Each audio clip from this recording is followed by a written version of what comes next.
আসসালামু আলাইকুম everyone, welcome back to my channel. আজকে আমি আপনাদেরকে খুবই ভাইরাল একটা রেসিপি করে দেখাচ্ছি। আজকের এপিসোডে করে দেখাচ্ছি দুবাইয়ের ভাইরাল স্ম্যাশ লাচ্ছা পরোটা বার্গারের একটা নতুন ভার্সন বলতে পারেন। আমি চেষ্টা করেছি খুব ইজি ওয়েতে বাসায় তৈরি করার জন্য। আশা করছি আমার আজকের রেসিপিটা আপনাদের ভালো লাগবে। তো প্রথমে এখানে আমি একটা সিলিকনের ম্যাট নিয়েছি। এই ম্যাটের মধ্যে প্রথমে তেল দিয়ে দিচ্ছি। আপনাদের কাছে যদি সিলিকনের ম্যাটটা না থাকে তাহলে রুটি বানানোর জন্য যে পিঁড়িটা পাওয়া যায় সে পিঁড়িতেও এই কাজটা করতে পারেন। তো আমি এখানে প্রথমে একটা ফ্রোজেন পরোটা নিয়ে নিয়েছি, কেননা আমার বেলাবেলি একদমই পছন্দ না। মোটামুটি পৃথিবীর সব কাজে আমার ভালো লাগে, কেন যেন এই বেলাবেলি করতে আমার একদম ভালো লাগে না। বলতে গেলে আমি বেলাবেলির ব্যাপারে খুবই অলস। তো যারা আমার মতো অলস আছে তাদের জন্য আজকের রেসিপিটা পারফেক্ট হবে। তো আমি একটা ফ্রোজেন পরোটা নিয়ে নিয়েছি এখানে। এই ফ্রোজেন পরোটাটা যতক্ষণ না ঠান্ডা হচ্ছে, মোট কথা এরকম হাত দিয়ে ট্যাপ করলে এরকম রুটিটার গায়ে এরকম আঙ্গুলটা ডেবে যাচ্ছে সে পর্যন্ত অপেক্ষা করতে হবে। তারপরে বেলুন দিয়ে জাস্ট রুটিটাকে চারিদিকে এরকম প্রেস করে দিতে হবে। যেভাবে রুটি বানায় সেরকম ভাবে ডলাডলি করার কোনো দরকার নেই। জাস্ট হালকা হাতে ভিডিওতে যেভাবে দেখাচ্ছে এরকম হালকা করে প্রেস দিলেই হবে। রুটিটা যখন এরকম লম্বা হয়ে যাবে তখন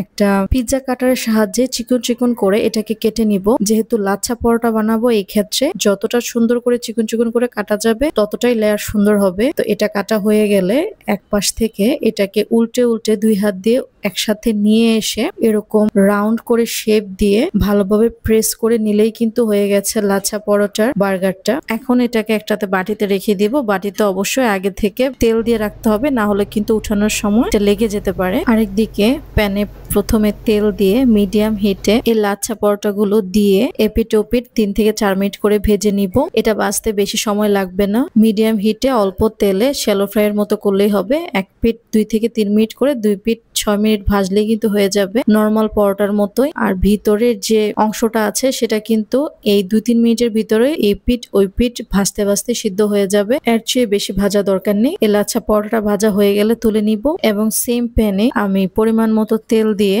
চিকেন বার্গারের যে ফ্রোজেন পেটিটা পাওয়া যায় সেটা দিয়ে দিচ্ছি। আপনারা চাইলে চিকেন বার্গারের পেটি কিন্তু বাসায় বানিয়ে নিতে পারেন, খুবই ইজি বানানো। পরিমাণ মতো বোনলেস চিকেন কিমা, পেঁয়াজ কিমা, আদা কিমা, রসুন কিমা, কাঁচামরিচ কিমা, সয়া সস আর টমেটো সস, পরিমাণ মতো লবণ, গোলমরিচ সবকিছু একসাথে ভালোভাবে মিশিয়ে নিয়ে এরকম পেটির শেপে করে ভেজে নিলেই কিন্তু হয়ে যাবে। আমার কাছে আজকে ফ্রোজেন পেটিটাই ছিল, সেটা দিয়ে আমি আজকে করে দেখাচ্ছি। প্রথমে বলেছি খুব ইজি ওয়েতে করে দেখাবো। তো এই ফ্রোজেন পেটিগুলো 2 থেকে 3 মিনিট ভাজার পরে হয়ে গেছে। আমি এটাকে নামিয়ে সেম প্যানে হালকা পরিমাণ তেল দিয়ে হাফ কাপের মতো পেঁয়াজ একটু নেড়ে চেড়ে ভেজে নিব যতক্ষণ না পেঁয়াজের কাঁচা গন্ধটা চলে যাবে ততক্ষণ পর্যন্ত।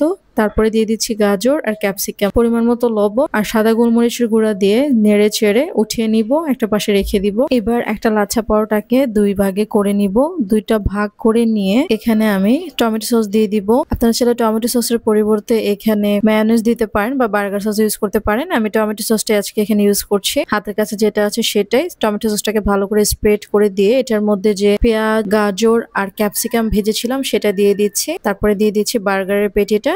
তারপরে একটা স্লাইস চিজ দিয়ে আমি এটাকে ফোল্ড করে দিচ্ছি। তো হয়ে গেছে ভাইরাল দুবাইয়ের স্ম্যাশ লাচ্ছা পরোটা বার্গার। তারপরে আমি এই স্লাইস চিজটাকে একটু মেল্ট করার জন্য প্যানে দিয়ে 30 সেকেন্ডের মতো এই পিঠ ও পিঠ ভেজে তারপরে তুলে নিচ্ছি। আপনারা চাইলে একটা বাটির মধ্যে দিয়ে ওভেনে কিন্তু 30 সেকেন্ডের মতো দিয়ে এটাকে তৈরি করতে পারেন, সেক্ষেত্রে আরো ইজি হবে। এটা বাসায় একবার হলেও ট্রাই করবে, বাচ্চারা খুবই পছন্দ করবে। আর রেসিপিটা আসলে খুবই মজা, আমার আইমান খুবই পছন্দ করেছে। রেসিপিটি ভালো লাগলে লাইক কমেন্ট শেয়ার করতে ভুলবেন না। আগামী কোনো ভিডিওতে দেখা হবে ইনশাল্লাহ। সে পর্যন্ত সবাই ভালো থাকবেন। আল্লাহ হাফেজ।